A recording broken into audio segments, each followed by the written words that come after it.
as I got older, Guns N' Roses, Bon Jovi, um, that sort of thing. I was always into more of the hair bands then. So, Warrant, Yeah.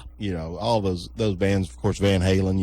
You can't like that genre of music and not like Van Halen, Aerosmith. But yeah, that's my biggest thing musically that I take away from As a it. kid, then you probably remember the Smurfs. Oh yeah, I remember the Smurfs, but I wasn't all that much into cartoons. I loved the old Looney Tunes, Oh yeah. but Yeah. but by the time I was 10, I was so wrapped up in sports and the Braves baseball, donning my powder blue I Murphy do there. jersey, and Dale Murphy, if from I'm not from the mistaken. from '82. That I really, cartoons were okay, but it wasn't a Yeah. big thing for I me. loved cartoons as a kid. What, Miss Ann, some of the first bands that caught your ear in the decade of the 80s or stands out, some of your favorites? Oh my gosh, there's so many, Doc. Mr. That kind of a new age. That new age, Madonna, Duran. Duran. That's 2 out of 3 on live views. Saw Mr. and saw Madonna. Saw Mr. open up for Tina Turner in 1985 in the Knoxville Civic Auditorium. They had that Kyrie, I think, was number one in the land that particular week when I saw them. Of course, if you ask me, gosh, I thought the decade of the 1980s would go on forever. From the R&B, and I guess I am a little bit a fan of some of the hair bands there. At a glance, there saw Van Halen or Hey David Lee Roth in '82. It's one of the first biggest concerts that I remember, and kind of took off from there. So the show is really supposed to be about Cleveland Bradley County events, but there's only so much I can talk about, going from the skating rink to the game room back and forth. But we got some guests in here, and hopefully we can fill this time.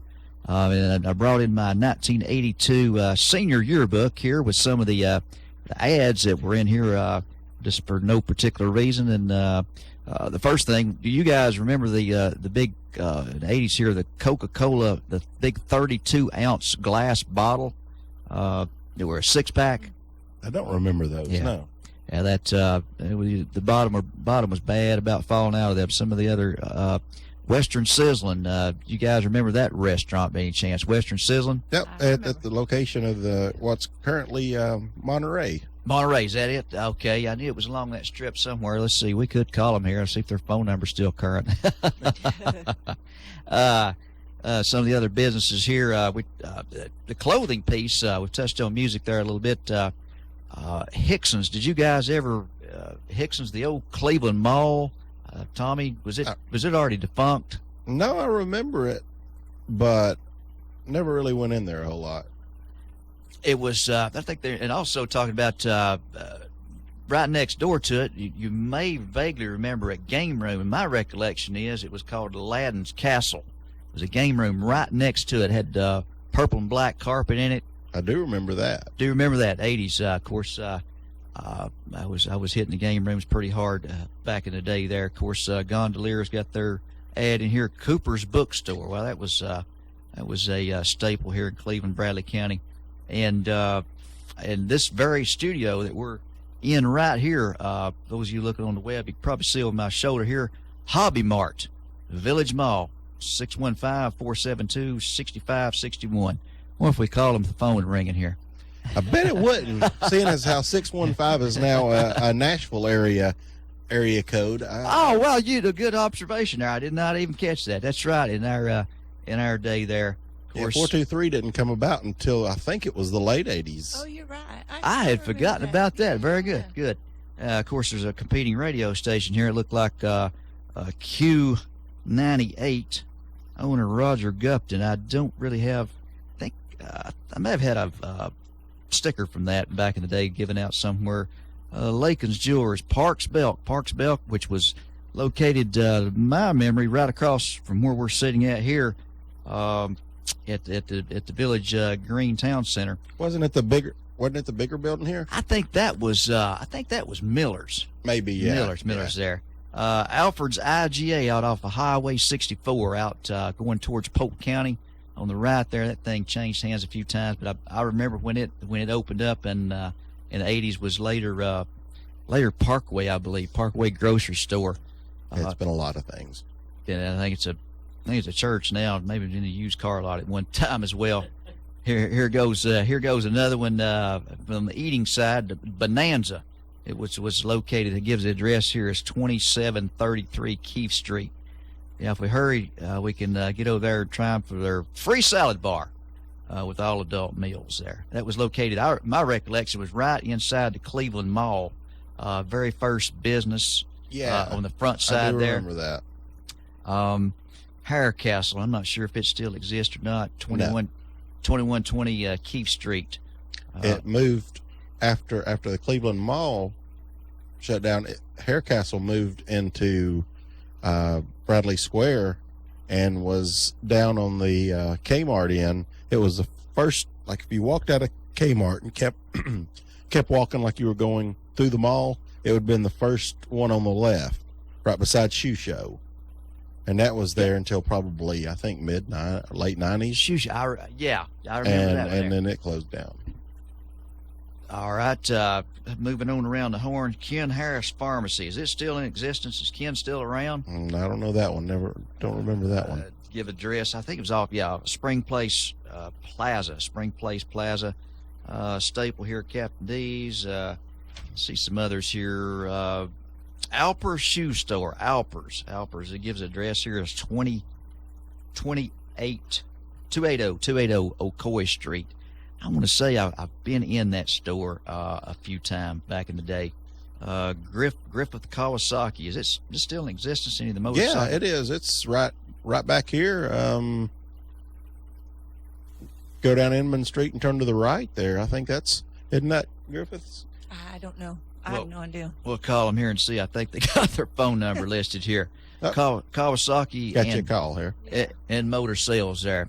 Let's see. Caller, you're live on Old Town Cleveland. Excuse me, I got a frog in my throat. That's bad. I understand. Well, this is one of Miss Ella's friends. Well, hello there. Hello.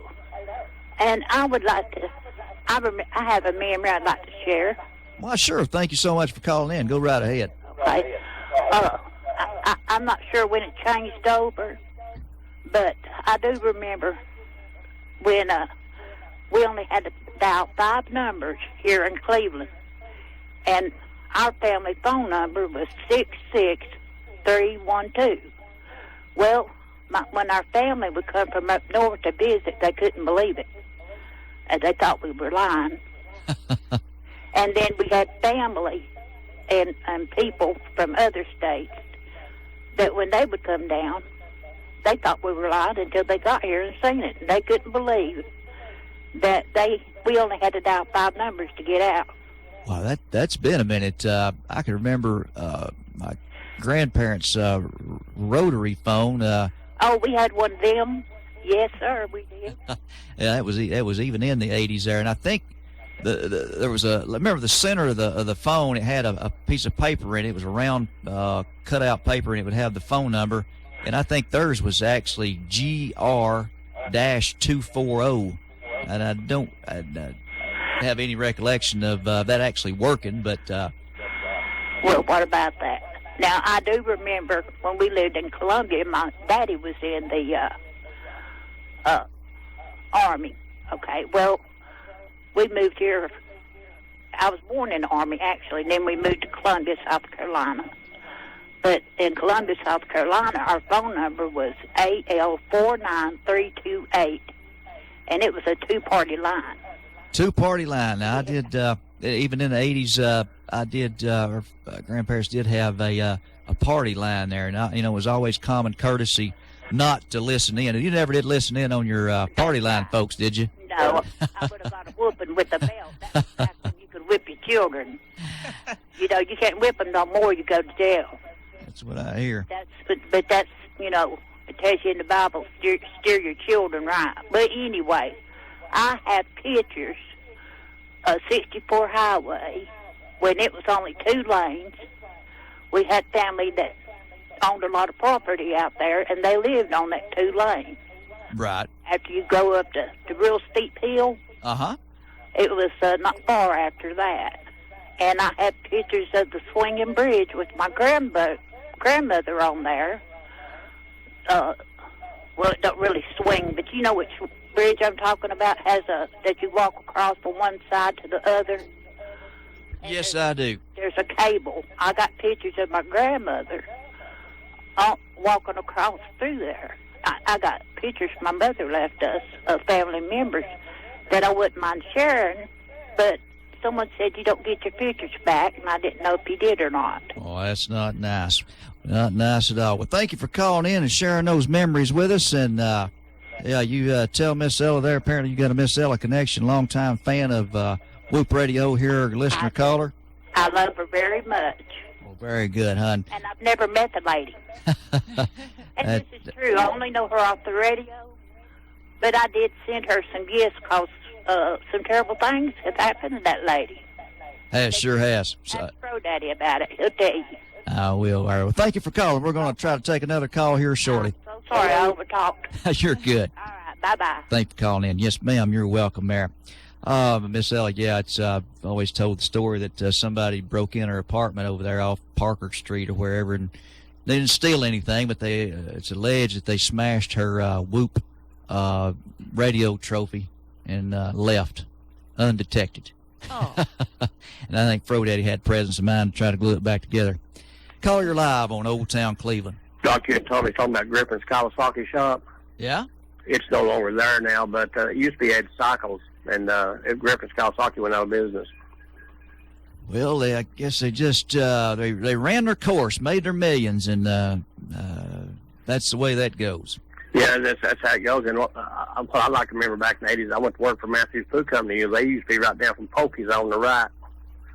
And then they moved across the street. There used to be a Honda shop right across the street from them, and they actually switched buildings with them. And that was my fondest memories of the 80s, working for Matthews Food Company. Very good. Hope they paid you what you was worth there. Yeah, I didn't get much. I made about $1 an hour, I think. Got to work on your technique there. Yeah. All right, guys. Good talking to you.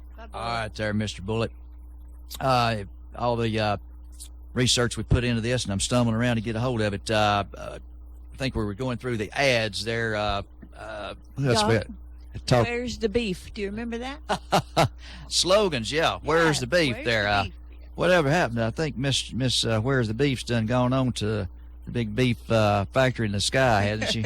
I have no idea. She has, Has yes. she? Okay. That's too much. Too bad there. Cleveland Bank and Trust. Does it still exist?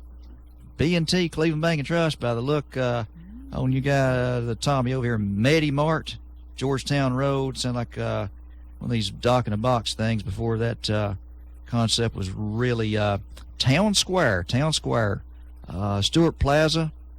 I think I darkened that door a time or two in its heyday. Hickson's here, of course. They ran their 20% off sale on a daily basis here. Excuse me. And Benton Enterprises, it was it gives them credit here for being the turnkey owners of the Holiday Inn, which was a staple out at off I-75 for many years. It's plowed over now, and it was one of the car lots.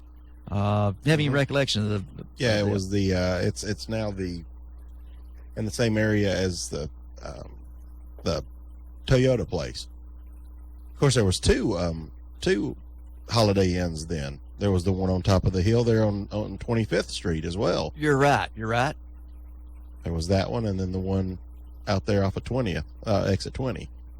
Yeah, that's right. I think I've on occasion maybe rented a room or two in them places. Maybe I'd signed in under a false name. Who knows? Ron Mexico. This ain't the Fro Daddy show. We better watch this line of questioning here. Central Drug Store, Stewart Park Plaza, Central Drugs. It's on the extinct list, most likely. Think so. Extinct here. Let's see what else catches my eye here from Gemini Reds. Is it still in existence? I think it's still in existence. Still isn't exists. it? Down Keith Street here. Keith, to the left. what is the address here? Yeah, Stuart Clark Plaza. I guess it is. Yeah, it's Keith.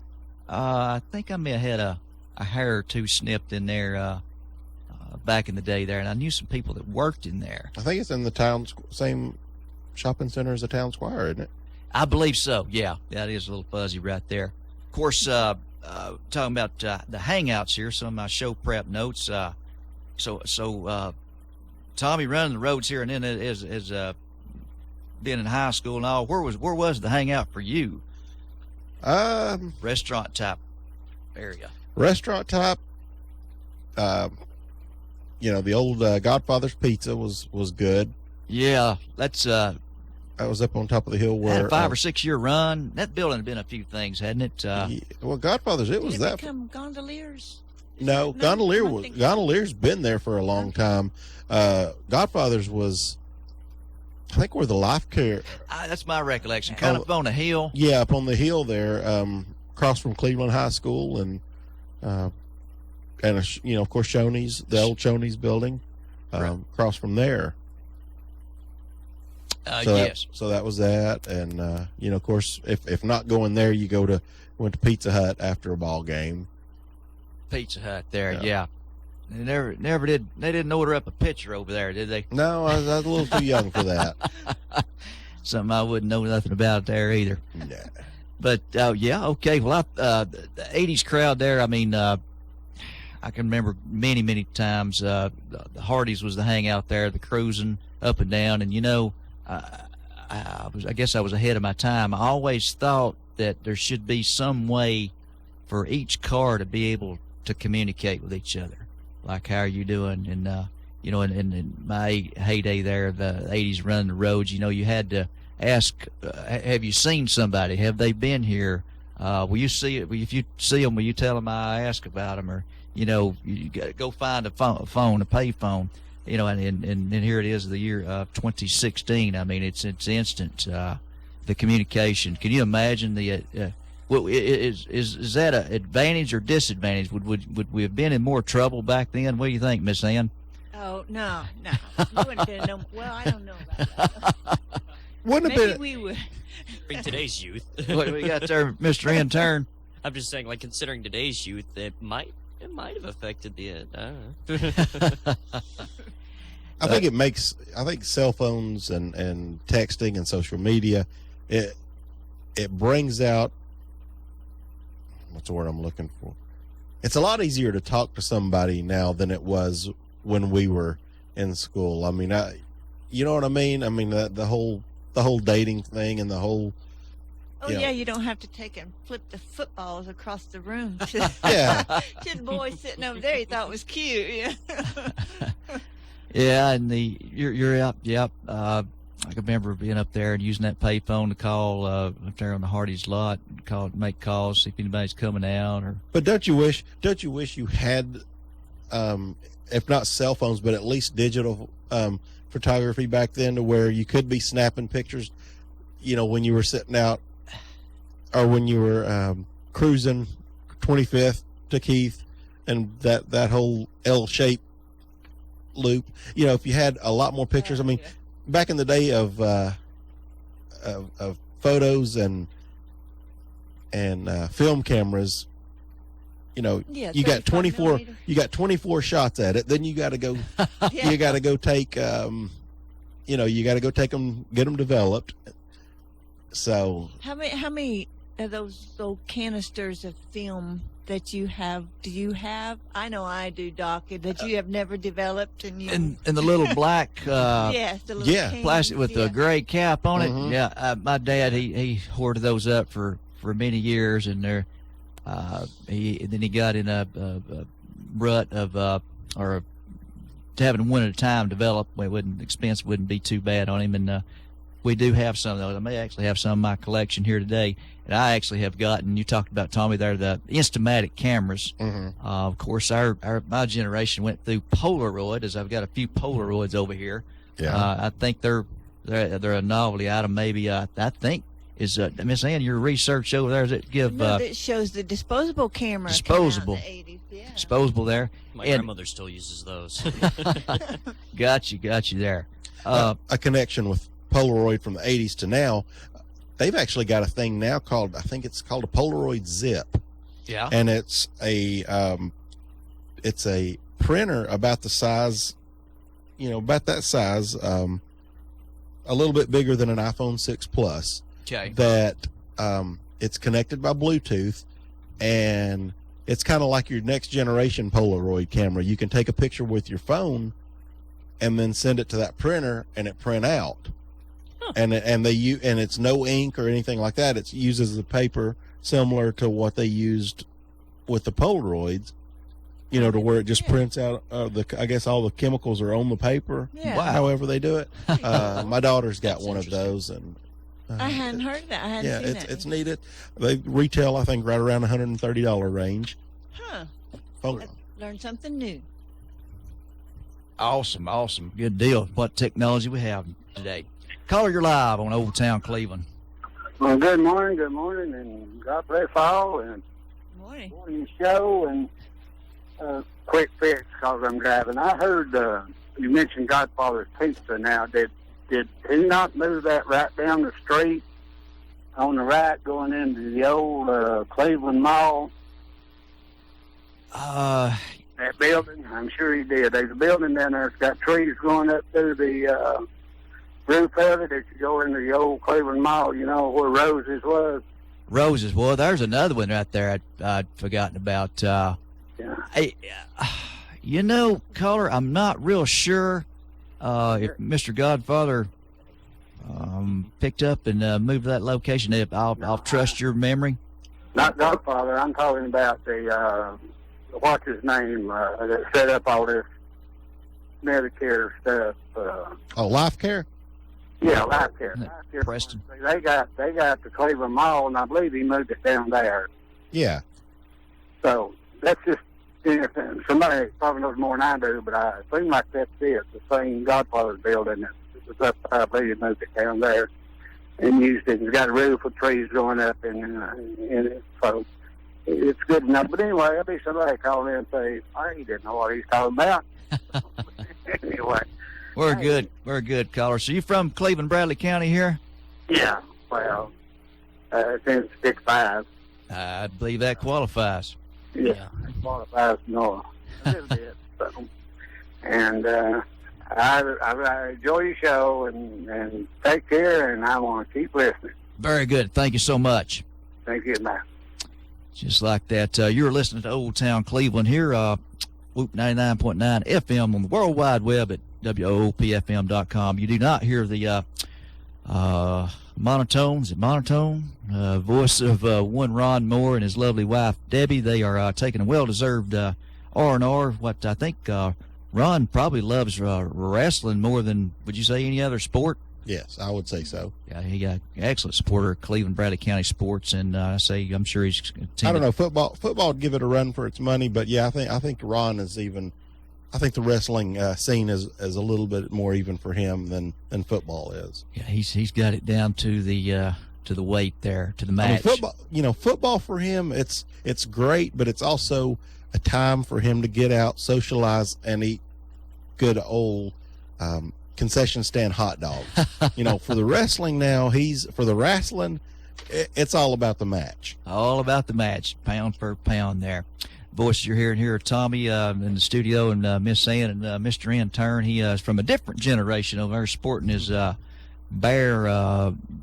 Is that Bradley Cleveland? Bradley Central shirt. Bradley Central shirt there. Absolutely, go Bears, no doubt about it. Quick plug for Bradley tonight. Not tonight, but Monday night, Bradley Cleveland.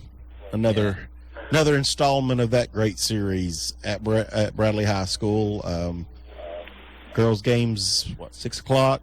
I think so. Yeah, girls game around 6. Boys game be after that. So Good deal.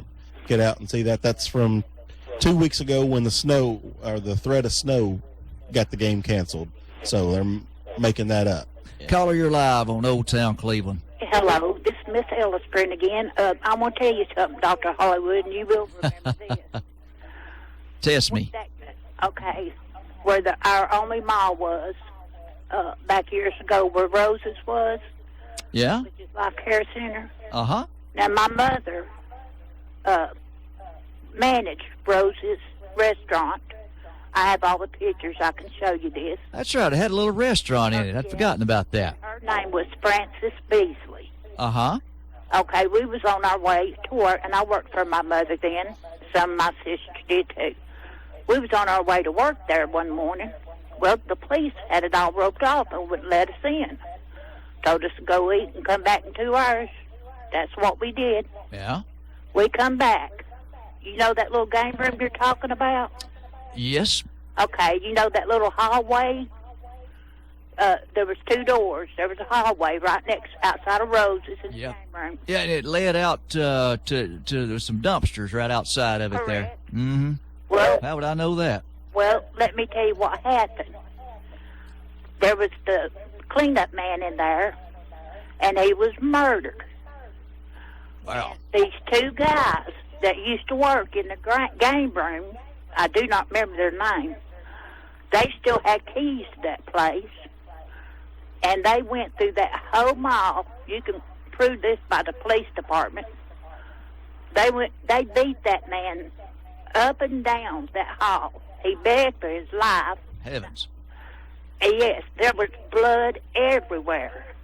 On both sides of that wall and carpet. They had to do a quick cleanup job, but you could still see all where they were trying to clean that blood up down that hallway. Very, very tragic event there, obviously. I'm sorry. And that Wow. tore me and my mama up. But my mama was strong, and she went right on to work, smacked me on the ass, and told me to quit crying and to do my job. And that's what I tried to do, but it was very hard. I understand. Okay, you'll have a good football day. Thank you so much. Okay, bye-bye. Glad you reminded me. I think the Pac-Man machine up there at that game room still owes me 75 cents. I think it drew a laugh out of me in turn over there. 614-5553. You can call us. Guys, let's see all the show prep here. Let's see. Take a turn towards back in the try to get back to the heart of the 80s. There, you know, would it be fair to say that the smiley face is the symbol of the 70s? I think 70s for the smiley face. And what iconic hologram or caricature would item would be? What would you think would be the synonymous with the 80s? Put its stamp on the decade of the 1980s.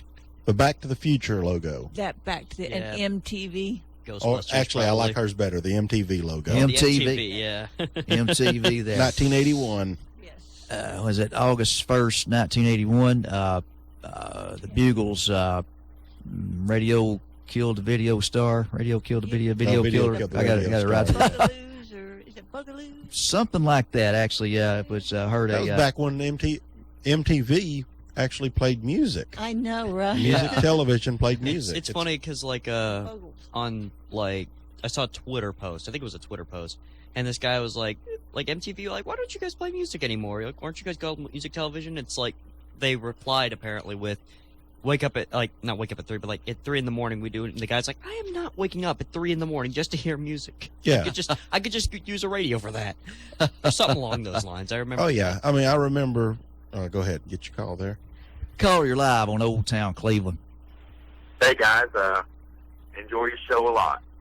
Thank you very much. We're giving it a whirl here. We can't fill the shoes of the professionals who are taking the weekend off. Well, it's a nice change. Hey, growing up in Cleveland in the 1980s, one thing I do remember about the old Cleveland Mall, Yeah. I do remember the arcade called the Land of Oz. Now, I may have had that mixed. Did it change names, or was it always named the Land of Oz? Well, I remember it in the Cleveland Mall as the Land of Oz. There's also a couple other, those coin arcades were real popular right around 1980 to 1984. There were several of them in Cleveland. The one at the mall, though, was the one that I went to a lot. And you took your dollar in and put it in the slot, and sometimes you got tokens out of it, and sometimes the games took tokens. Sometimes they took quarters.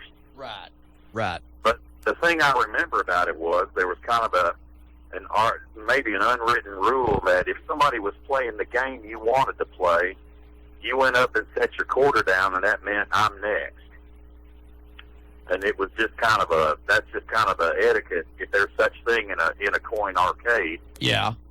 I do remember the old pinball games too, and there was a little market over on Georgetown Road, right there. I think it's Collins Market now. It used to be the Magic Market. Yeah, Magic Market. Well, I hadn't heard that term in years. That they were around town in Cleveland. They were. It was right there on Green Drive, which is in the curve on Georgetown Road, and you could go over there, and they had pinball machines. And my parents did not like me playing pinball machines. I was a good Baptist boy. All right, now. You could reach a high score, and if you hit that high score, you got a free play, and that was always my goal. Yeah, you're talking about game rooms there. The notes I'd made here. Call her Tokens Game Room, which was located basically right here directly behind where we're sitting, the front side of the which was known as the Village Mall, now the Village Green, of course. Did you ever darken the door of the Tokens Game Room? I did. The Tokens, and they expanded and moved over at one point to the old Benton Pontiac building, which is really now a wholesale supply on Key Street. They got really big and went over there one time. Yeah, my memories of that was I was on third shift working actually full time, I guess, at the Red Food Stores, and kind of threw a monkey wrench in the nightlife, if you know what I mean there. But I remember that location, yes, as a game room, pool tables, and it went by the name of the Quarter Palace. Oh, okay, I'm wrong. Yeah, that was Quarter Palace. That's what that was. Yeah. Anyway, I had some good memories of those old coin arcades, and another one of my favorite stores in the old Cleveland Mall was Caramel Corn. I liked that, and I liked the old Lay's department store because they had a big candy counter and they had all kind of stuff in there. I can remember that here at this mall. I'm sure it was in the 80s, late 70s, early 80s, buying candy by the bulk. You get it out and weigh it by the pound, and there you'd have your sugar fix for days. Yeah, I sure enjoyed that. Hey, thank you for letting me call. I enjoy your show. Very good. Thanks for sharing those memories with us. Yes, sir. Bye-bye. As simple as that. 614-5553. Call us here. We're trying to keep it in the road on the theme of the decade of the 1980s. We're just kind of hodgepodge here and there. No rules to go by. So looks like we may have another one quick as that. Thanks, Mr. Intern, there, for letting us know. We got a call. You're live on Old Town Cleveland. Hey, the phone, I was already dialing before you said keep it in the 80s. But the first the place like that I remember was Hooper's pinball. They had all kinds of arcade machines and everything there in 5 Point. Yeah? Where they're going to tear that building down to make a parking lot. Okay. It was in that building, and had pinballs, shuffleboard, bowling, and it had everything in there. But it was Hooper's, and that's back. Remember, pinballs located about everywhere, and I've got one right now if you need one. A pinball machine there. What theme is it? I know some of them have like a theme to it on the background. Oh, mine is, I think they call it an alphabet pinball. It's Valley Bonanza. Valley Bonanza. Yeah, you put a quarter in it and get 5 plays. Cool. Well, that sounds like a bargain right there. Yeah. It's a mark. And then I got a 59 Wurlitzer jukebox sitting right beside of it. So that brings back memories every time I look at them. But anyway, yeah, that down there, and then you go to the White Spot and Teddy Bear, mostly the White Spot. He had those pinball machines, and we put something on the leg so it wouldn't tilt, and try to beat them. But they would pay out, if you got games on them. But I like the other. I forget what you call them. They're just called pinball machines where it bounces that ball around, So. Anyway, I'm sorry to go back to the 50s. You're good, buddy. You do what we appreciate you calling. That is the most important thing. Okay, neighbor. Take care. Thanks so much. All right, guys, kind of around the horn here.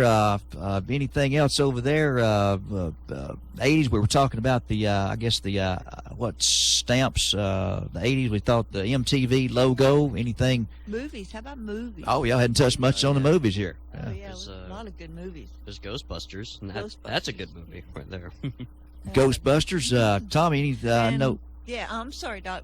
Back to the Future. That's probably my Yeah. favorite. I'd say my favorites from the 80s are Back to the Future, the first one, because I also like the third one, but I think it was in 90 or 91. The second one was 87, 89. Yeah, second one was 89. Yeah. But it's Back to the Future, the first one. A horror movie, a Stephen King horror movie from around 87 called Maximum Overdrive. Oh, I've heard of that one. Yeah. It's good because the soundtrack from it is just about all AC/DC. Who Made Who? Let's see some of the other. Let's see. There was Who Made Who. I think Hell's Bells is one of them. But it's that Didn't Stephen King himself actually direct that one? he did. I think Because I know he said like in an interview quoting him, I just wanted someone to do Stephen King right or something like that. right, and he actually does a very small little cameo in it. Yeah. But yeah, if you like that kind of that genre of movies, go watch that one. It's a good one. It's definitely a good one to watch, and you can find it online. It's out there. I think it's even on YouTube. Yeah. So that's a good one.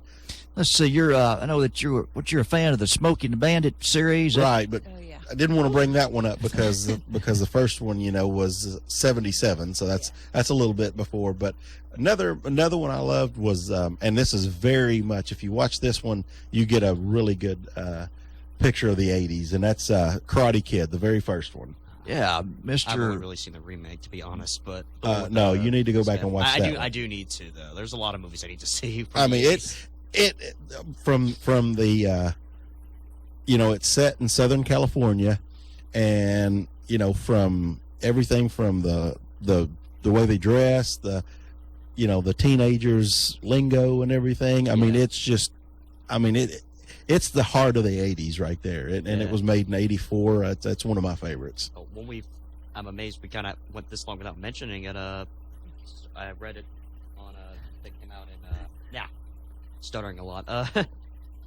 Like came out early 80s. Well, it's like a 3-part trilogy. The Star Wars films. Yes. Yeah, like The Empire Strikes Back and Return of the Jedi. Right. I doesn't say when Empire Strikes Back because the title was too long, I guess. It's 80. It was 80 or 81. Yeah. Return of the Jedi came out in 83. Yeah. Mhm. So the first episode came out like 75. 70s. 75, 76. Okay, I thought it was 79. No, it was earlier than that. It was 75, 76, maybe 77. But yeah, Empire Strikes Back and Return of the Jedi, they were both in the 80s, and they were good, but they're not my favorites. I mean, very very good movies, but I really like Karate Kid, Back to the Future. Did Fast Times at Ridgemont High catch your eye? Oh, that's a good one.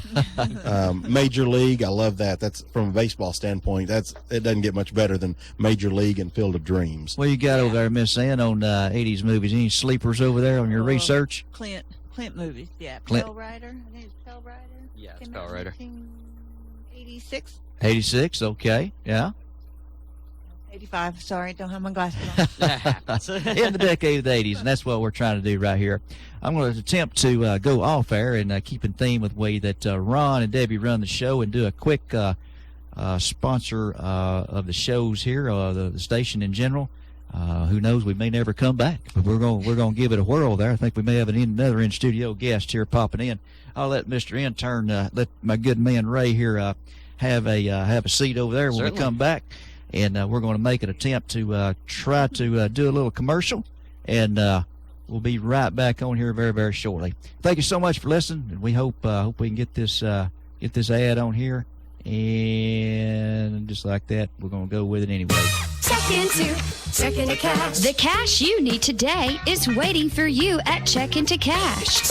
It's your money, so come in and get it. Get a payday advance today for up to $425. At Check into Cash, we make it quick, easy, and confidential. The cash you need is right here, so stop worrying and stop in to Check into Cash today. Borrowers often use payday advances over a period of months, which can be expensive. Restrictions apply. See store for details.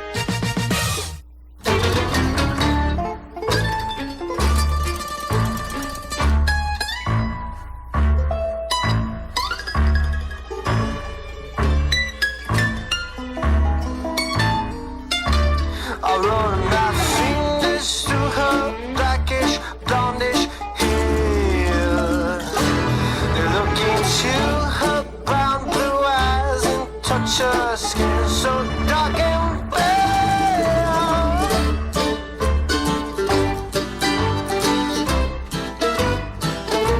Because I like how she encourages and scolds me. How even as her left hand pushes me away, her right arm holds me.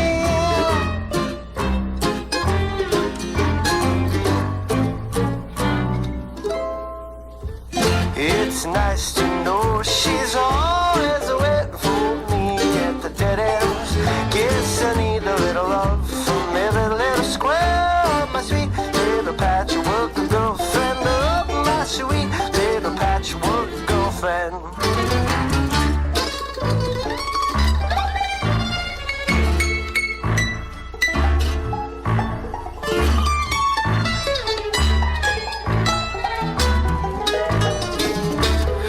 I can't tell if she would rather take or leave me.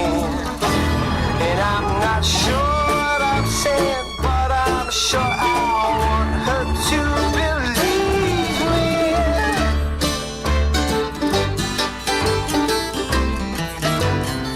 So I run my fingers through her blackish, blondish, brownish, reddish, grayish hair, and tell her I won't mess around with other girls unless they're her.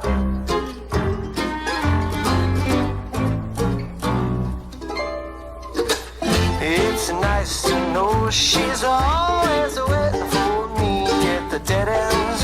Guess I need a little love from every little square of my sweet little patchwork girlfriend. Oh, my sweet little patchwork girlfriend. So I'm no more Boy Scout than boyfriend. I could sit high in the dark.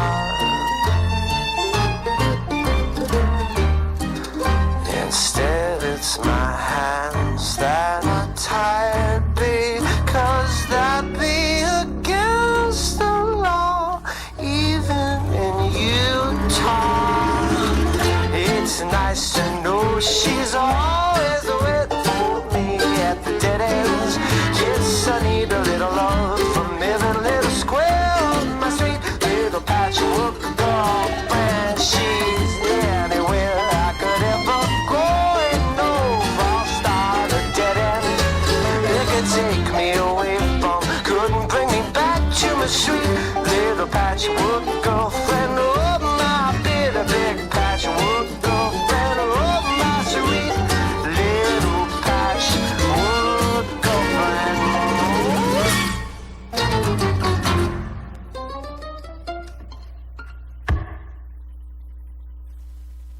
And there you have it. Welcome back to Old Town Cleveland. Here, Doc in the air chair today is Ron Moore, the host of the show, regular host. I guess Whoop FM's longest continuous running show here is in serious jeopardy, leaving Doc in the air chair here today. But we will keep our fingers crossed and hope it all goes well. We've kind of bounced around here from movies to hangouts to we've actually varied from our show theme of the 80s and dipped back a little bit in the 70s. They all kind of... I tried not to, but... But you're welcome to give us a call here at 614-5553 or worldwide on the internet at www.whoopfm.com. Go ahead, caller. You're live on Old Town Cleveland. We thought they were. All right, there. We'll try that again. Check that one time. All right. As we rejoin you here, I'm proud to announce and pleased to announce, I should say, good friend of mine. I guess he's going to go by his real name. No, he's. I don't think he has any warrants out on him or anything. And I'm glad that both of us are. I see that you're wearing your glasses as well, so I'm not embarrassed. Let's try it again here. Caller, you're live on Old Town Cleveland. Hi. Hello. Hey, Doc. This is the Doc. Go right ahead. Hey, I want you to take the GoDaddy show over. No, he's a true professional. Fro Daddy, I owe him more than you could ever imagine. And he stuck his neck out for me. I don't like it too. Honey, I think there's something you're wrong with your phone. You on a Cricket phone? No. Oh, must be one of them track phones. I think it's one of those rotary phones we were talking about earlier. I don't know. They work better than the new stuff. That's true. Sound like you're in lower East Polk County somewhere. I wish you'd take it for GoDaddy. Well, I'll take that under advisement, but I'll leave it. Okay, thank you. Thank you, honey. I don't think the salt mine would let you off. Yeah, no doubt about it. Back to the business at hand here. Ray Cox. Ray Cox went to high school with you. We graduated in the infamous class of '82. Man, that's been a minute. Yeah, it's just amazing, you know, how fast time goes until you begin to look back and reflect. And, you know, it was a great time in '82, but man, it seems like many years ago now. We'll take this call, and I'm going to cut the phones off for a minute. Caller, you're live on Old Town Cleveland. No, we're doing anything wrong here. I'm going to kill that for a minute. So, 82, yeah, I was thinking, you know, on the way down here this morning, or up from Hickson, going back to the junior high days with me and you. Forgive us, we're reminiscing here for a minute. We went through Truett Junior High. I guess that's the first time you and I crossed paths. And you remember we were on a horseshoe throwing PE assignment there. We had an activity, I guess I should say. You and I were on teams. I don't think we ever won a match or a meet or whatever it is. I'm not even sure if we ever made a ringer. But we'd go out there on those cold mornings at Truett Junior High School out there on the football field and throw that horseshoe. You remember that? Oh yeah, I remember that. I remember those days. It's like I say, you know, today's time. We look at today and what is kids have access to, and kind of what we did even in the late '70s and early '80s. I mean, we just kind of found our way with things that had been old. And horseshoes was one of them, and volleyball and things like that. And I know that, volleyball's a big today, but it was really big back in those days because these games and Xboxes and all these kind of things that kids have, and the phones and all that they carry with them. It seemed like we had to have something in our hands to throw or something to survive. Yeah, you mentioned volleyball. I think if I'm not mistaken, our senior class, which kind of escaped my radar at the particular time, won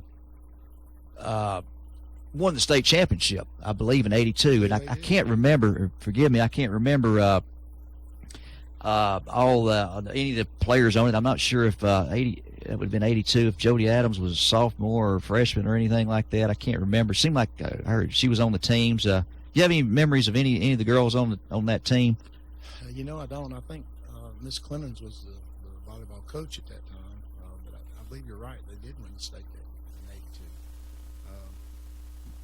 '82. There's really a good class of people and athletes in the late '70s and early '80s there at Bradley Central.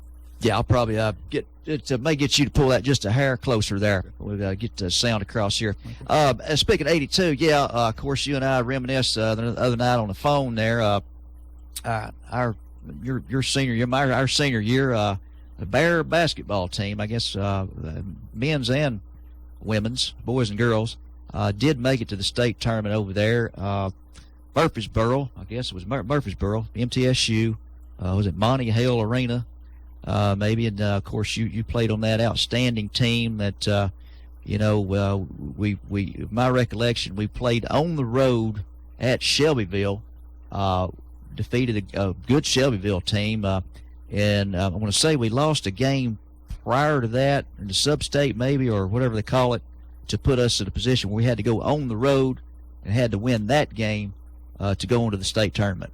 Yeah, it's kind of similar to the same format it is today. We had lost in the finals of the region against a good Howard group, and we had to travel. That particular group of guys that I was associated with and played with was really unbelievable. And the previous year also, we had just been blessed with a group of kids that kind of had the same focus and same desire, and our bottom line was just to win. And traveling, growing up, being a Bear, and the tradition that I'd seen growing up around Coach Smitty and the girls, and had some family play with the Bearettes. It was quite an experience. But we had lost in the finals of the region, had to travel over there to Shelbyville. At that time, we were recognized one of the top 5 teams in the state all year long. Yeah. And felt like we had a good shot to making it to Murfreesboro, and got over there, and wow, they kind of hit us in the mouth early, and we was able to survive that and make it on to MTSU. Yeah, I remember the Shelbyville game was tight there at the end. It was really close. I took the I don't know if they do that anymore. Do they have any of the, Tommy, you this recent years, any of the fan buses where kids pay $1 or $2 or whatever it was and take a trip to the opposing? Do they do any of that anymore? I don't know about opposing. I think they may do it for if you make it to the state, but I don't think they do. I don't think they do it like for just road games or anything like that. Even sub-state, I don't think they do. I can remember taking a trip up to Cumberland County football game in the wintertime, our senior year there, our senior year there. It had nothing on but the little windbreaker over there. It's actually in the studio and survived some 35 years, I guess. Even survived a recent wash, and that was the coldest night of my entire life. I'll never forget that. And I took the student bus, or what do they call it, the fan bus, or up there with some Bear people. Definitely never forget that. But we got there at the state tournament. Knowing you and I reminisced about this, like I say, the other night. Against a very, I guess, talented Gallatin Green Wave team. It was a tight game there. Like I say, hit us early there. We came back and in a position there. We were, we were up by. My recollection is we were up by 1. And we had 2 free throws with 10 seconds left, and unfortunately, we had it came up a little short on the free throw there. Didn't I think it was a 1-and-1 maybe, 1-and-1, and they got the rebound. Gallatin Green Wave came down the floor. I was at a perfect angle. I was from the student section there, the bus load, and was it Andrew Tunsil? A name I'll never forget, threw up, which now my recollection, correct me if I'm wrong, threw up what I would call an NBA 3-point shot. Yeah, the free throw had fell off, and he had grabbed a rebound, and obviously we were going to try to keep from fouling, and we knew it was going to be a long shot for him to score on that last possession, and he gave it a whirl, and it went in. And, my recollection, it hit nothing but the bottom of the net. It did. He was an outstanding player. He'd actually signed to play college basketball, but still, the odds were against him making that shot. And, they were very much. And it kind of ended a dream season for our group. Yeah, I'll never forget. Besides the faithful of the Gallatin Green Wave rushing the floor and shouting some things that we can't say on the radio. At the Bear faithful, I remember seeing Coach Steve Williams very calmly, nobody around him. He gathered up all the team practice balls and put them in a net, put them in the netting, the bag that you carry, and he walked off the floor. And then little we know that would be the last game that Coach Steve Williams would coach for the Bears. Yeah, Stevie, at that time obviously he was our coach, and he kind of set the trend for the time he was at Bradley Central of just being mentally tough and strong and overcoming adversity, and in the win and losses, there was things to be learned. And he set an example of toughness for our group, and we followed. I was very privileged to play with a group of guys that I played with and associated with. I felt like it was a family atmosphere in the early '80s, and with the student body traveling to support us. You just don't know how much that means as an athlete.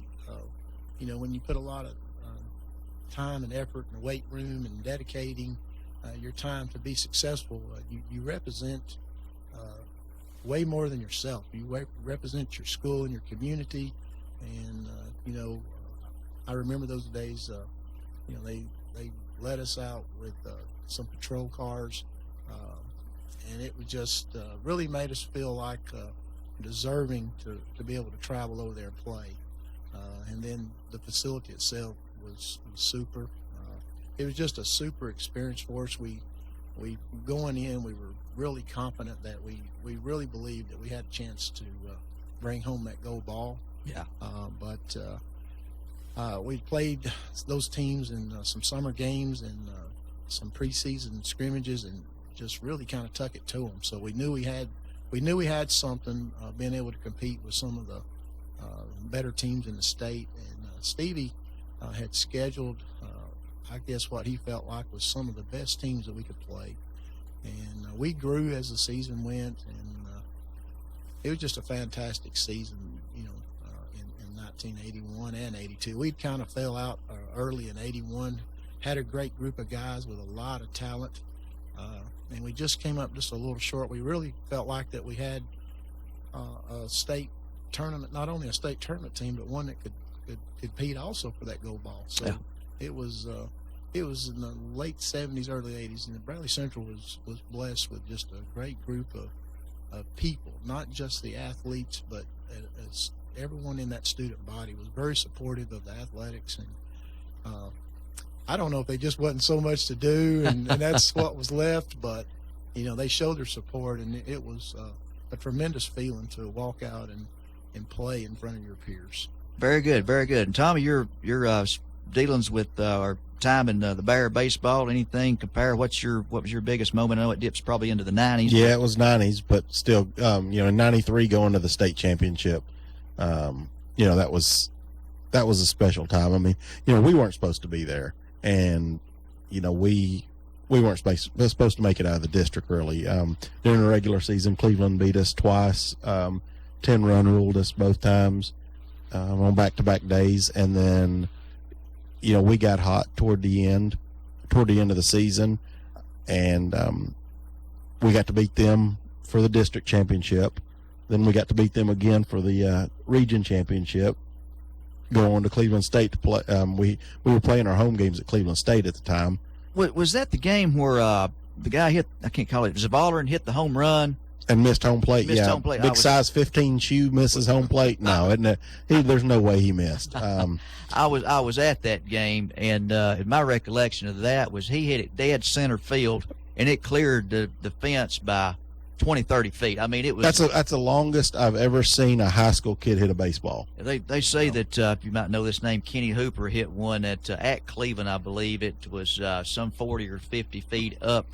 Over the fence, just the ball's probably still going, and I did not see that one, but I did see the one we're talking about there. Yeah, I remember. Hit the basketball court there in dead center field there at Cleveland State. But yeah, that was a great time. And then we go over to, we ended up holding on and winning that ball game. That home run gave us, if I remember right, it gave us a little bit of breathing room, and then they call him out, take that away. And I think we held on by a run, maybe, if I'm not mistaken.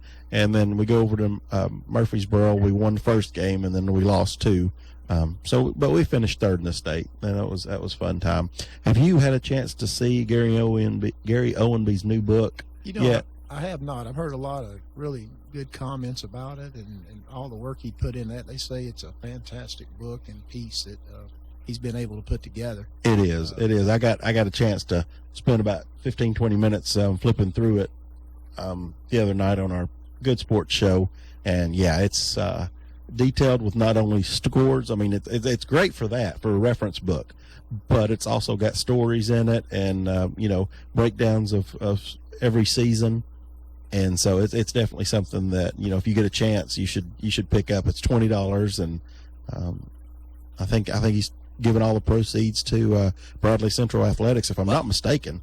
So it's definitely a must have. A must have. Yeah. Definitely going to pick up a copy myself. I think actually Gary's going to be in the foyer here next. Don't want to put out false promo, but next week on the 13th, signing copies and selling them as well. Caller, you're live on Old Town Cleveland. How you doing, Doc? Not too bad for an old man, Brett. Are you there, Brett? How you doing, Tommy? I'm doing well. We're wide open on phones. I'm not sure. Go right ahead, Brett. Why is it doing that? We wish we knew. Hey, I have some final scores I need to give y'all. Go right ahead. Final scores. The Bradley girls ended up winning last night. Doc. Yeah. 72 to 30. Right. 2 to 30. In the Bradley boys ended up winning 85 to 60. 85 to 60. Yeah. That puts them 9-0 on the season in the region. Wow. So, go Bears. So you're not over at the state wrestling tournament this weekend, Brett? No. Wrestling's just not your thing, huh? No. All right there, buddy. We're sorry the phone lines aren't working very good today. We're trying to do the show justice here and carry on for Mr. Ron next week. But appreciate you sharing those scores with us. Anything else before we let you go? I think he's already long gone there. I'm not sure if we got everybody on cricket phones or track phones or what this morning, but we are here. Ray, we touched earlier on some of the hangouts and up and down Keith 25th Street there, and don't tell anything that gets you in any trouble, but we'll touch on that. What your memories are. Caller, you're live on Old Town Cleveland. Yeah, it's interesting that you reading the advertisement in your in our yearbook. Yeah, in your yearbook. My phone was coming back in my ear. It's probably us, something we're doing here in the studio. Yeah. Well, some of the it's interesting how some of the businesses are gone and some are still here. Yeah, it is. What was some of the business you frequented there in the 80s, caller?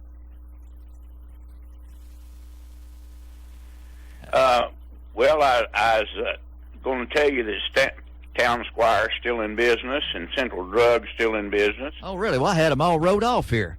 Yeah. Well, they're still down there, along with Gemini Reds, as you mentioned. Yeah. And were you able to finish all the advertisements? I did not. Thank you for broaching that subject up here as I put my spectacles on here. Thanks for these fine sponsors. Looks like Maryville Jewelers. Do you have any recollection of that, caller? Yeah, Maryville Jewelers. Coy used to run Maryville Jewelers. Yeah. And now he's got Coy's, and it's in Stewart Park Plaza. Yeah, it gives the owner-operator here is Coy, alphabet D, middle initial Keck, K-E-C-K, manager. Yeah. He owns that, and the interesting thing about that, I think, is that four of those businesses that we've talked about is in Stewart Park Plaza. Gemini Reds, Town Squire, Central Drug, and Coy's. All four of them's right there in one area down there on Key Street. Very good. A nice little spot for businesses. Let's see, the Citizens Bank. I remember that when that along Keith Street there. Is it out now? Yeah, that was bought out by I think. Well, I'm not going to quote who it was. I don't recall, but it was bought out. It's not there anymore. Bledsoe's. I don't know if I ever darkened the door of that. Levi's, Bobby Brooks, Dickies, his. I don't know, some kind of clothing there. It was a fad, I guess. Yeah. Bledsoe's is out of business. That gentleman died many years ago. Hall Chevrolet has an ad here. Of course, it gives its address as Inman Street, back in the decade of the 1980s. Well, you know, Hall Chevrolet moved up closer to where the Rebel was there. Right. Around the corner, and they went out of business, and now that's up there with I can't think of his name. Up there with got Buick and Ledford. Yeah, Ledford. Ledford's got Chevrolet now. Cleveland. Very good. CC Card Auto on some of the more ads here. It looks like Jeffco Incorporated Industry. I'm not sure who was behind that. They get credit here for operating the Chalet Quality Inn. Well, I'd forgotten that name. Chalet Restaurant, the Village Lanes, which was located obviously right here where we're at today. Amoco Oil. I remember my mother used to go out of her way to go to that Amoco Oil gas station up there to get white gasoline. Is white gasoline extinct, Ray? You might have an idea on that. You know, I hadn't seen white gasoline in a long time. Yeah. You mentioned Jebco a minute ago. Jebco's still in business. He's still around, huh? Yeah, but he's out in the country. You'd have to look his name up and call him, but he's still in business. Out of the big city. And Jenkins Deli here, of course, Ray, that might have been a spot that our crowd hit there a time or two. It shows here a couple of our classmates enjoying a little meal there. Yeah, Jenkins has moved down. They're down there, right down past where Hall Chevrolet moved to. They're right down there, closer to Lee. You know, out there on APD 40. Yeah. They're about a block or so from where the Rebel used to be there on Ocoee Street. Very good, caller. You've got these businesses, and especially the decade of the 1980s, down pat there, and you're keeping up with them there. Did you finish all of them, or? Other than just hitting the Red Food Store ad, which I was very fortunate to have a part-time produce boy job there in the most of the 1980s. I went from making $3.35 an hour, I think, up to a big whopping $6.60 an hour, and I lived at home, had a car paid for. All I had to do was keep the insurance up, and I had more money than I could burn. Where was Red Foods then when you were working? Was it on 25th Street, or had it moved to Keith by then? It was the original location there where the Ace Hardware thing is now. Yeah, on 25th Street. Right. Yeah. Where was? Did you know Eddie Wells or? Yeah, Eddie Wells hired me in what were we dating this? May 24th, 1981. He asked me to get a haircut and come back the next day at 4:00, and I think I got a trim. I didn't get a haircut, and he let me come on in anyway, and the rest is history. I've turned that little meeting right there from Eddie into a fairly decent living, I must say, and we won't get into that. Kind of turned it into a salt mine. We'll leave it right there. But great. I had a friend by the name of Daniel that worked there at Red Foods at that time, I believe. Yeah. I met a lot of good people there. So many people I couldn't remember all their names, obviously, the good people I've worked with. But caller, thanks for sharing that with me. I'm going to let some of my guests chime in here a little bit, and I really appreciate you calling. Don't forget about us. Do you listen to Old Town Cleveland often? Yes, I listen to it every Saturday, and thanks for being there, and thanks for taking my call, and you have a great day. Very good, sir. Thank you so much. You too now. I didn't cut him off short there, but Ray, touch on a little bit of the hangouts there. Where's some of the roads, your jaunts, your crowd? Well, you know, we would play the games, and one of our hangouts was, I guess, probably somewhere in the 70s, mid to late 70s. McDonald's came into town, and it was something new, and I guess by the early 80s, after the games and all, everybody just wanted to hang out at the McDonald's restaurant there on 25th, and it was you'd make your runs through there, and they stayed open late, and it was a place that we could go and hang out till 11 or 12. So I have a question for you, Ray. Did you learn the Big Mac jingle? I did learn the Big Mac jingle. We put him on the spot there. We won't ask him to recite it. Yeah, that was something that I think that you did when you went to McDonald's to see if you could repeat that jingle. Well, I haven't had any liquid courage for me to try it over here. So, Tommy, No. intern. 30 seconds in, I found a picture in your yearbook there.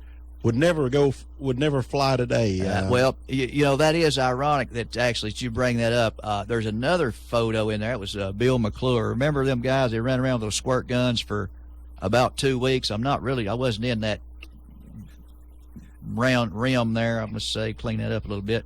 But they were running around with squirt guns, and I think it was the last one that got squirted was the champion or something. I don't know. I didn't get involved with it, but yeah, there's another pic in there in that yearbook of probably at least 15 people with a squirt gun, which resembles my 9mm Glock very much. So that would never fly today. No. Yeah, at times Ray, even I think I can remember back to our days. I'm sure that somebody probably came to school with a shotgun in the back of their truck. It was probably unloaded in the back rack. I don't have an independent recollection, but I would think that you know how times has changed. Speaking of that, from '82 to 2016, did you ever see anything that was along the lines of? Back in in the early '80s, it's just nothing like it is today. We didn't have a concern for as much as security and all those kind of things. I mean, I remember guys that during our off time when we was out of the gym and off the field, and that we enjoyed hunting. Yeah. And we would bring our guns to school, and we'd go to school. We'd be in the weight room, and if it was in the off season, we would pick up our guns and go hunt. And so it was nothing unusual to bring a gun in your car to school. Yeah. I can't remember a time I didn't have a 4 to 6 inch knife in my pocket, not for so much protection, just the novelty of carrying it. If I needed to flick something out from under my fingernails, or cut off a frizzle on the end of a shoestring or whatever. But yes, how times has changed. Can you imagine? Yeah, we couldn't probably imagine like an SRO officer in our time of patrolling the hallways, and I guess probably the most you worried about in those days was someone smoking in the bathroom. You didn't want to be caught in there with somebody smoking in the bathroom. And then back in the early '80s also, there was actually a smoking area at Bradley Central.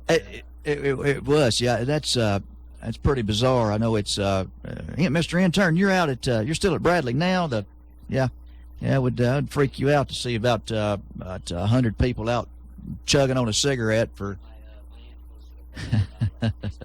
Oh, his aunts shared that with him. Yeah, and if you remember, Ray, that was one. With my recollection, it was one 55-gallon drum right in the center of the area, and you go to class, and if you had a class that was in close proximity to the smoking area, you could see how much smoke was continuing to billow out of the 55-gallon drum. It was like you'd look at it and it's still going. 15 minutes later, it's still going. It finally just simmered down a little bit. Right. Yeah, it was something that that was part of our school, but they was I'm sure there was some things that folks did that probably wouldn't be called legal, but if you could stay out of the bathrooms with smoking, you didn't want to be associated with it if you didn't want to get in trouble. Yeah, because that was something they really monitored. Yeah, they did bust on that. You're listening to Old Town Cleveland here. You can feel free, listener, give us a call here in the studio with me, Tommy, Ann, and Ray, my good friend, graduated in Bradley in Central 1982, class of '82. Kind of reminiscing here this morning while Ron and Debbie Moore taking a well-deserved weekend off out supporting the Bear wrestling team. 614-5553 is our number to give us a call here. We're trying to keep it in the 80s, decade of the 1980s. We're kind of hopscotched all around here, sharing our individual memories as well as some national events here. Caller, you're live on Old Town Cleveland. Hello. Hello, you're on live, sir. This is Tommy Clark. I'd like tell you that my father used to have the Hudson place in Cleveland. Yeah. Where Callaway is now the Chrysler and Plymouth place. Okay. And he had a place in Oak Ridge, and it was Clark Motor Company.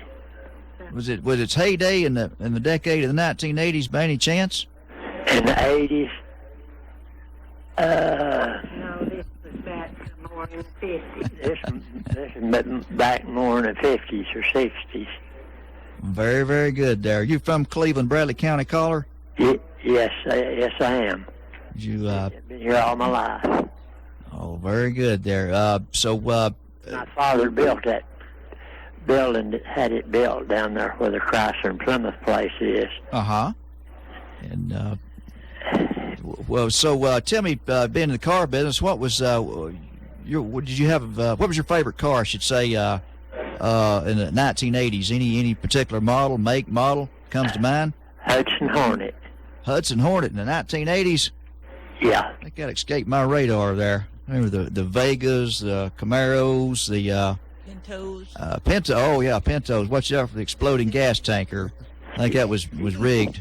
Yeah. I done a lot of racing with these Hornets. Yeah. I never was beat. Did you ever get stung by one of them? No, I enjoyed them too much. Get stung. You the man, better man than me there. I see a Hornet, I'm headed the other way. I went to Knoxville to race the guy in Knoxville. This street racing, drag racing? Yeah. Whoa, man.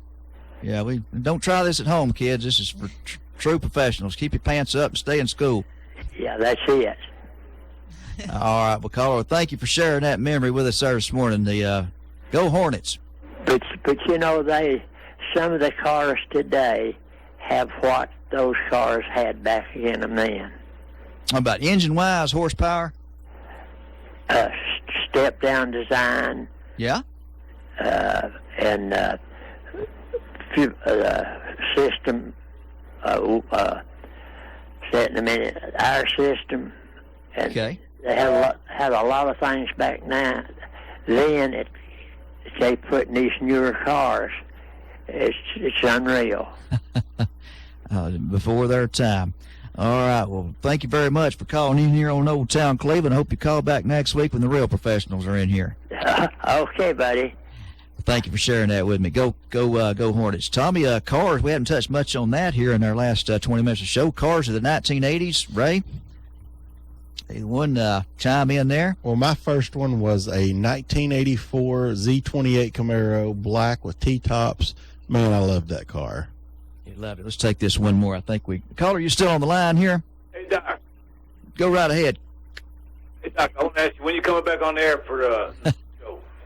Well, if I don't get fired from this train wreck here this morning, I'm going to be on here at 6 o'clock tonight. All right, brother.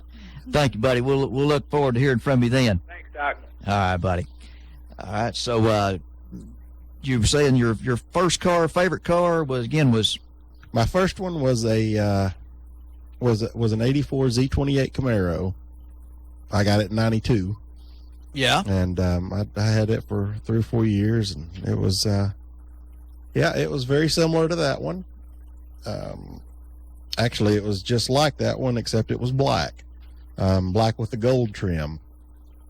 But it had T-tops, it had louvers, on the back window there. It was all right. But my favorite cars from the 80s, mid-decade, 86, 87, 88, Corvette. Corvette. Well, yeah. That's still my favorite today. I never caught the Corvette fever. Ray, what did you tool around town in? I have no recollection. Well, my first car was a 66 Ford Fairlane. And,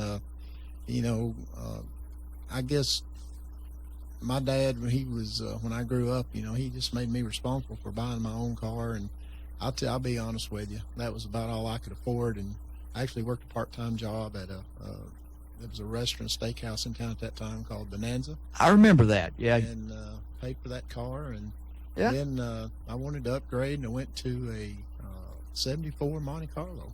Oh, you're the man. And so I just kind of kept working my way up, with those cars. And I remember, going to high school, and really was just a wonderful friend at the time, David Landers. He was actually our center on our basketball team. Yeah. I think me and him had the two oldest cars at Bradley. He had a 64, I believe it was a 64 Ford Galaxy, and I had the Fairlane. And we used to kid each other about our cars, but that's what we actually drove to high school. You never did line them up down on Keith or 25th, did you? Well, we probably would if we got them to run right. Miss Ann, what was your four wheels of choice in the decade of the 80s there? I'm thinking I had a Cutlass back then. Yeah. Yeah, they were widely popular. Yeah. I think the Cutlass for years ranked as the number one stolen car because the parts were so interchangeable. The models weren't a big variation between the models there. And I guess when the Camaro took the turn for the body style, I want to say 82 is when the body style changed. Yeah, Camaro did in 82. Yeah. That caught my eye. I graduated from the 67 Camaro there that I drove through high school, and it actually got that car. It was in its second run as from driving by a senior. It was Danny Davis, who I guess he'd mind me calling his name, worked at the Hall Chevrolet and restored that thing, and he moved on to something else and let me have that at a real bargain, and drove that thing for several years after school, and then I traded it in for the new body style along about 84 in Knoxville. I was working in that area, and caught the Camaro fever there, and I guess I've had it ever since. I'm just a 53-year-old, or almost 53-year-old man still going on 21 or so there. So nothing wrong with that. Now, funny you mentioned we're talking about local 80s and Cleveland. You got to mention a little bit the car, the rollback, the odometer rollbacks. This was kind of the used car capital of the world in the late 80s. The 60 Minutes expose, or my recollection is, I tried to do some research on that, and 60 Minutes wants you to pay this $9.99 fee to dip into their archives, and I'm not about that. So I really couldn't find anything. That's too many beverages at your local do drop in, isn't it, Doc? All right, yeah. At least a couple, anyway. But I do remember that. Do you have a recollection on that as well, Ray? I do remember that was a big thing back in the day. It made national news, and it was a big thing for our city.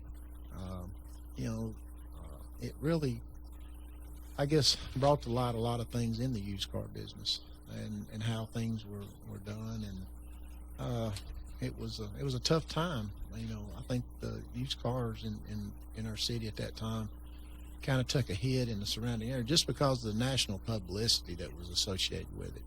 And I don't know. I remember it happening. I don't know the details really of it, and I'm sure that sometimes media can carry things a little far than they really are. And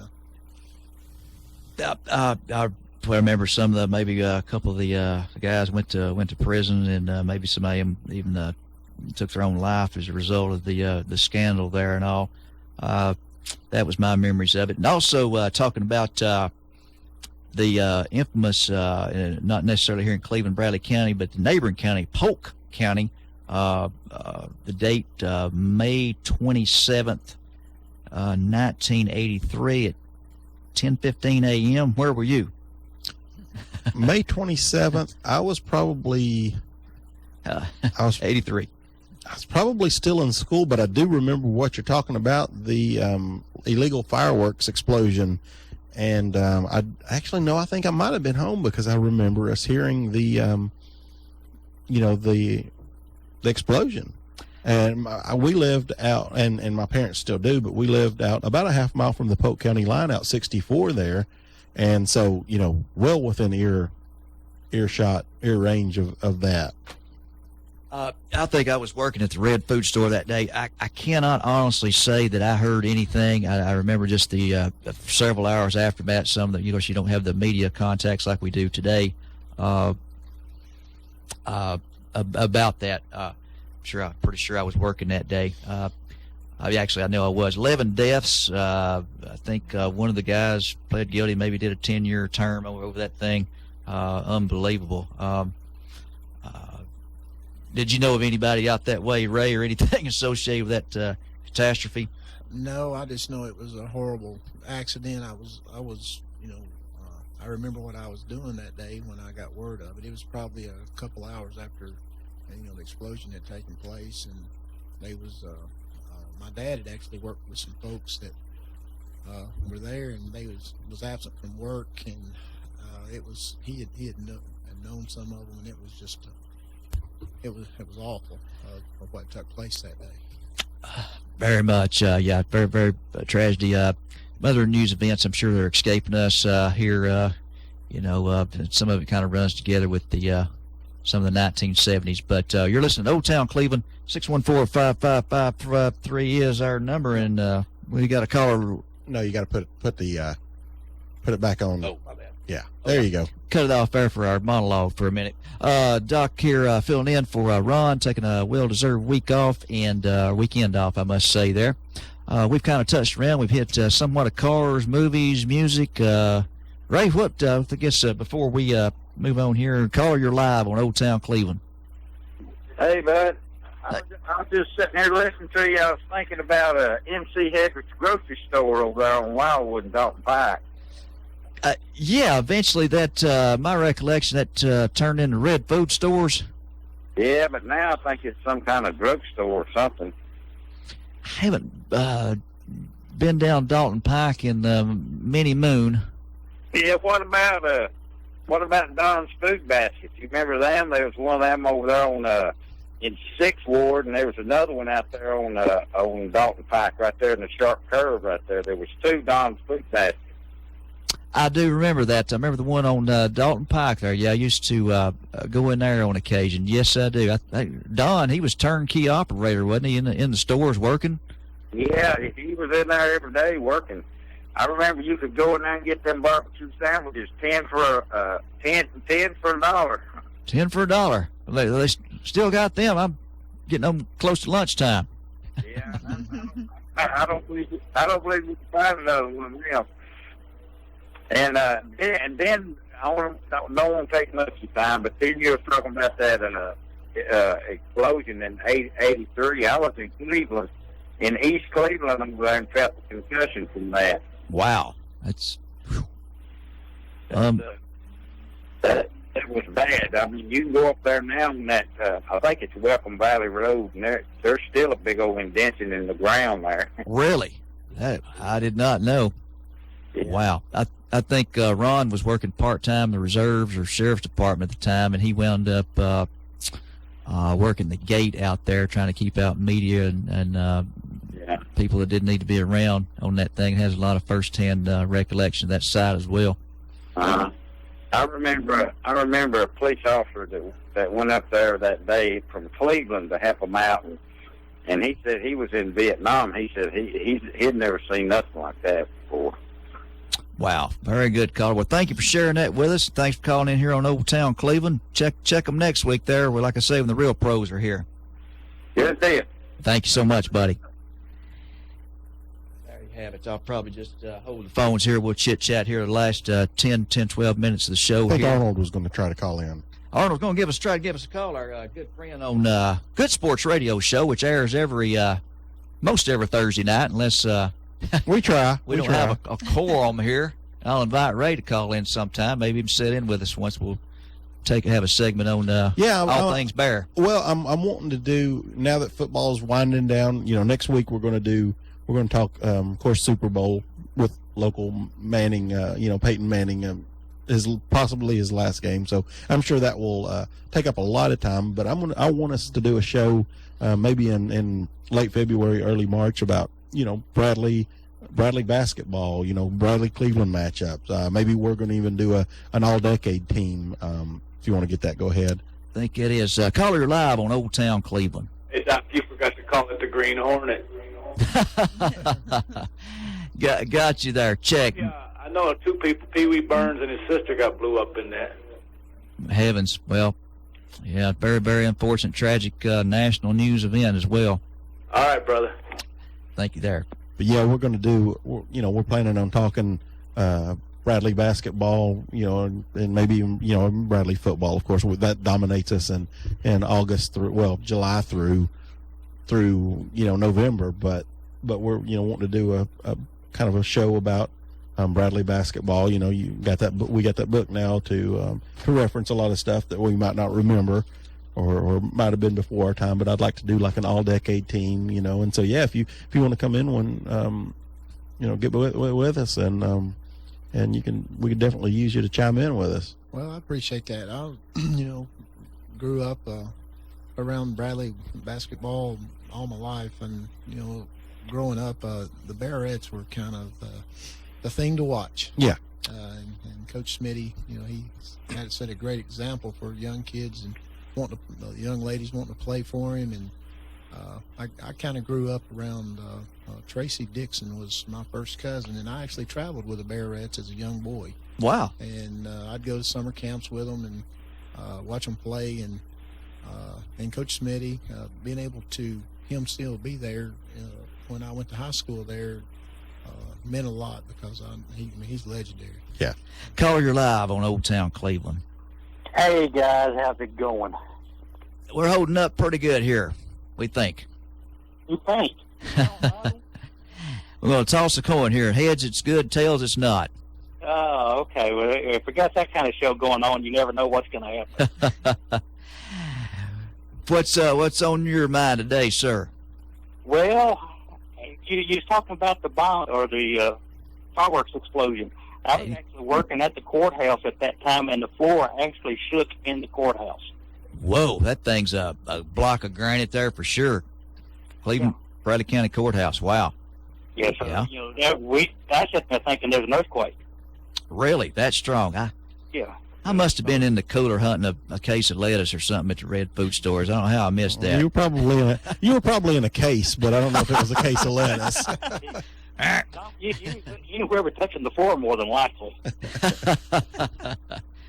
There you go. You know my modus operandi. Yeah. A couple of points that I've heard this morning. Godfather's Pizza. The building that Godfather's is in was torn down. The building that the gentleman was talking to, that the last care headquarters, was a completely separate building. Okay. That's what I was thinking. Yeah, and Godfather's was actually Duff's Smorgasbord, too, at one point. I don't have a recollection of that. You, Ray? Yes, I do. I ate there many times when it was Duff's Smorgasbord. It was real good food. It was buffet style, but it was real good. Very good there, the infamous Godfather's location there. So, Arnold, what 80s there, did you have a particular vehicle you told about town in that brings back good memories? Well, I actually, you got to think that's funny, but I had an 82 Z28. No. All the years I've known you, I don't know that we've ever gleaned that. Yeah, actually I owned 3 separate Camaros during that period of time, a 68, a 77, and an 82. Wow, okay, so the 82, the body style there, yeah. So it was, if you knew me at that time, you knew the car because it was blue and it was fast. Did you ever line them up anywhere with anybody? Keith, 25th? Oh, wait, not that one so much, but there's a couple of, one of my best friends back then had one that we lined up with about anybody that would take us on. Got you there, got you. Wow. Don't try this at home. It was, actually, it was kind of funny. This was probably around 79, and we lined up at 25th Street in Peerless. Yeah. And got into a race between his GTX and a Shelby GT500 convertible. Wow. Mm-hmm. And we let off at the McDonald's drive-in, and we were surpassing 100 miles an hour at that point. Whew. If you got a ticket, you'd still be out at the workhouse there, probably. Yeah, I mean, those days, it's kind of safe to talk about that stuff now. I think it's been about 40 years. But unfortunately, we didn't win that race. The GT Shelby 4-speed was a little quicker than us. All right, there. Well, I could see that. I almost visualized that. I didn't do much of that. I was teased a couple times or trying to coax into it, but I guess I was a little on the chicken side there. Because I did some things that I'm real proud of that car. And actually, little known fact, it may have driven right through this very mall that we're seeing in here today, down through there, and somebody may have put it up into neutral and tromped it a couple of times and see how loud the engine would get, but or how the noise would get. But yeah, those are good cars. I bring back special memories for me as well. Yeah, it was a lot of fun. You had tokens down there at the mall and a lot of people hanging out. We did all the cruising between the mall and McDonald's and Hardee's. And some of our early days, we kind of went down to the Sugar and Spice, which was closing up at that time, and a few other places on South. A good deal. I have you're hanging out Sugar and Spice a little bit before my time. I guess we've talked about Hardee's, then the game rooms, McDonald's, and all. But well, very good. Anything else here to add to the show today, Arnold? No, just wanted to call in and give a shout on those couple of things. And yes, sir. Throw in a story there that may predates just a little bit, but not much. We'll see y'all later. Very good. Thanks for calling in here this morning. See you on, I guess, on Good Sports Radio right here in these very studios soon. You got it. Thank you, sir. Thank you very much.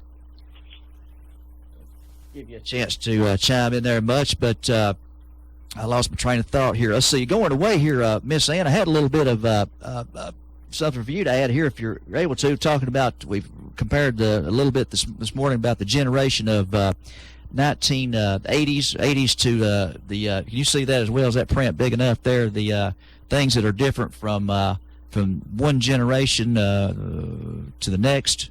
The class of 2015? Yep, class of 2015. Sorry, I didn't clarify that there. If you might want to put your fingers in your ears out there, kids, some of this stuff might be scary. So comparing class of 2015 to many decade ago. Okay, you wanted me to highlight some of these right down through here. Okay, let's see what we can find here. Just pick out the first one and go with it, right down the list without a pre-read. I know it's hard to do. Andre the Giant, River Phoenix, Frank Zappa, Arthur Ashe, and the Commodore 64 have always been dead. Always been dead for this generation right here. Wow. I had a 64. Really? Oh, yeah. Is it dead? Oh, yeah, it's been dead. Dead in 4 o'clock. Okay, Doctor's always been an internet ramp onto the information highway. Internet ramp onto the information highway. Okay. There have always been at least 2 women on the Supreme Court, and women have always commanded U.S. Navy ships. I didn't quite get that one, but we'll take it for granted. More Americans have always traveled to Latin America than to Europe. This generation, okay. Amazon has never been just a river in South America. I think I'll ring the infamous whoop bell on that one there, huh?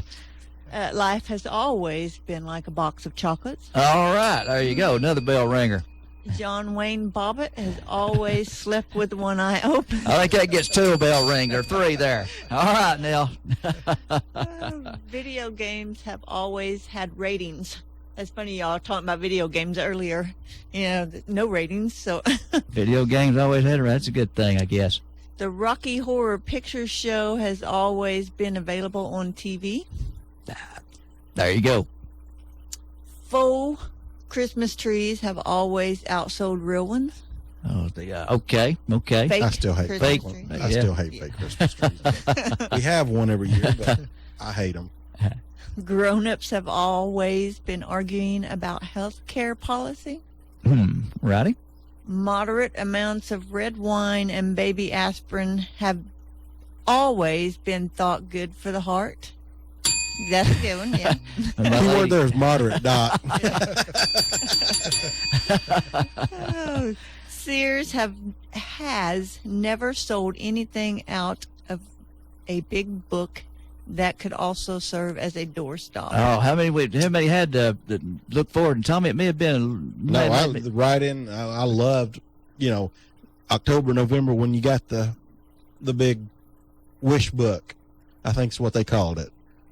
Ray, you remember ever tooling through the Sears big catalog? Oh yeah, I looked that Sears catalog and J.C. Penney catalogs, and my mom shopped. That's how we'd take those catalogs, and she would look at those shirts and pants and things that she was going to prepare us for school, and and a lot of times for Christmas, that's things that we got. You'd go through and either circle or fold a page back, and some of the things that you thought that you wanted for Christmas. That was kind of your internet, right? Yeah, Corrals? it was. It was. Just imagine the comparison, the difference there. Yeah. All right. Electric cars have always been humming in relative silence on the road. Electric cars. All right. Cars.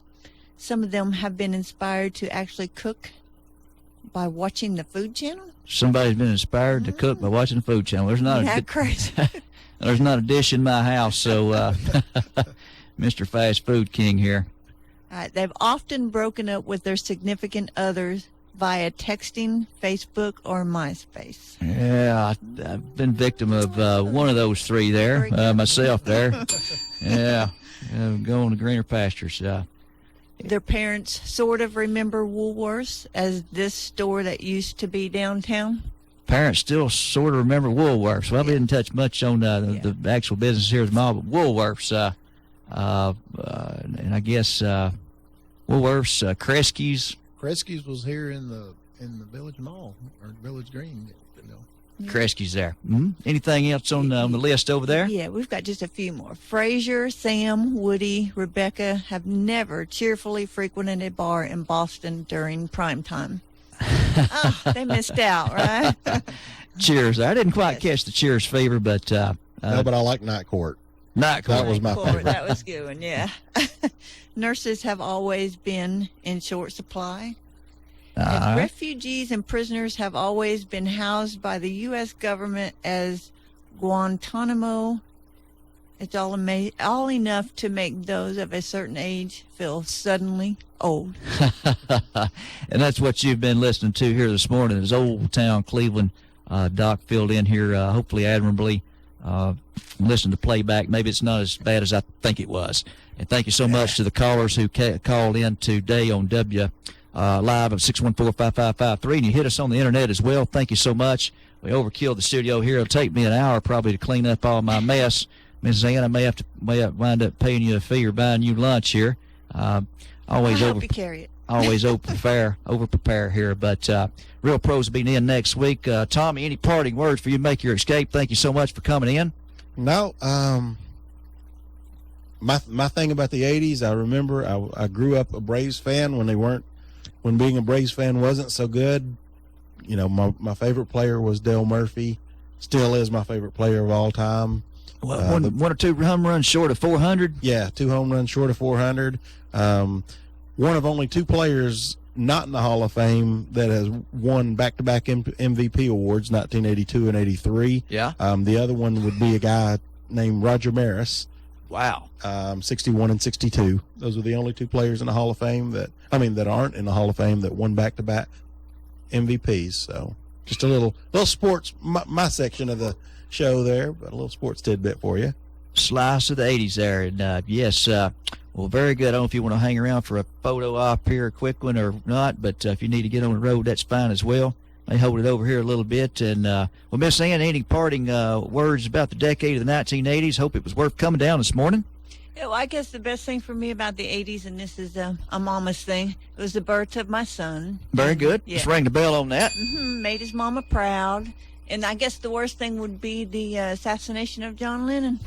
We touched on that off air there. I think I want to say I have an independent recollection of watching Monday Night Football when was it Howard Cosell may have broke some etiquette there and jumped out with the news before the next of kin was notified or something like that. And I want to say if the Jets, John, maybe that's what my recollection is at when that news was broken. Ray, sum up the 80s there. I know you did a good job, outstanding job painting a picture of your time with the Bear basketball team there and how much you enjoyed playing. Yeah, it was a great time. Just when you're young, time seems to go by so fast, but and everyone wants a great time in their life during those late teenage years, and it was just a wonderful time. being able to play basketball, and watch some of the NBA greats even today with Larry Bird and Magic Johnson, how they kind of revolutionized what a person could do on the court. It was a great time in my life because basketball was a big part, but even in the professional side, things were changing during that period of time that still stands today, as how much they had done for the game itself. But had a great time here, reminiscing about the 80s, and appreciate the opportunity. Very good. Thank you so much for coming down there, as I know you've got quite a bit of irons in the fire and talking to you there. Other than that, supervising some 10-plus employees in a retail business there. Doc, here, if I was asked that question, claim to fame here, as I'm decked out here today in my 1980s-esque red and white stripes, I was just hoping I didn't get pulled over by the cops on the way over here because I figured they'd think I was an escaped prisoner from somewhere. And I'd be out at wherever this afternoon. But, touching back about high school, since my annual is right in front of me, the 1982 Ocoyan. Loved it, loved every minute of it. Went to a lot of the sporting events. Saw Ray play on many occasions.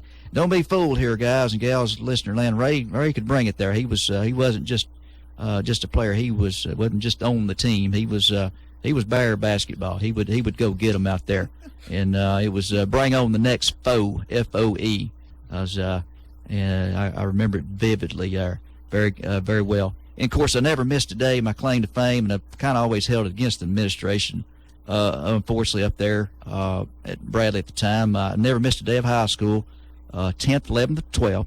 Bradley only went 3 years during our stint, and they got me on a technicality. I missed a few days down at Truett Junior High School, and I did not get recognized as having perfect attendance, and I've always kind of been bitter about that, but that's for another day, and that's kind of inspired me now. Haven't missed a day of work since the blizzard of '93, short, I guess, of food poisoning. I don't think that streak will ever end.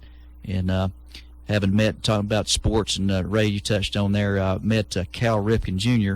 April 1st, 2000, in Chattanooga, Tennessee, at an exhibition game, and I shared with him, his streak started 5 days before my graduating class. I said, man, I can't play athletics and last as long as you can, but it's my commitment not missing any work where I'm employed at.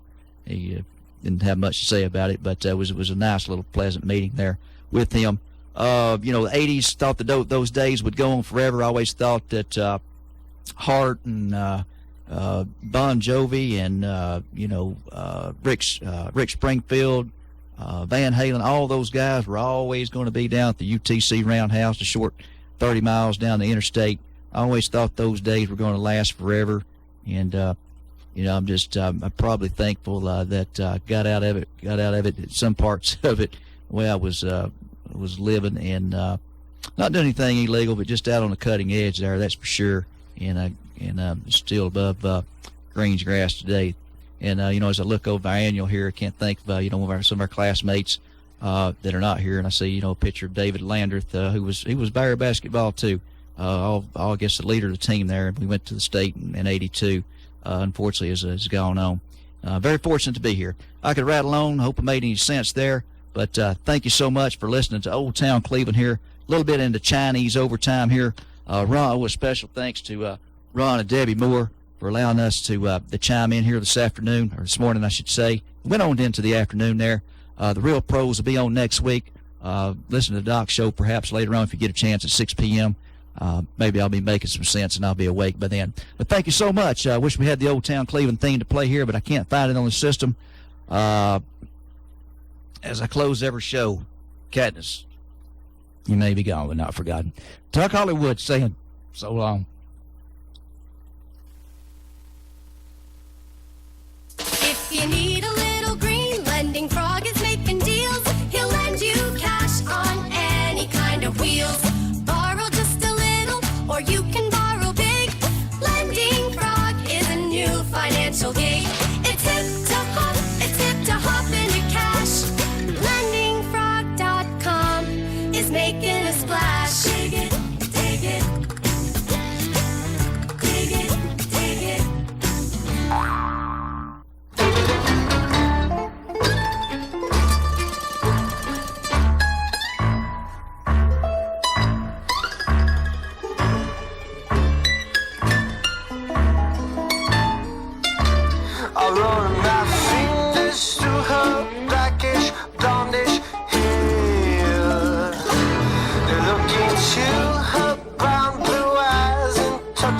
skin.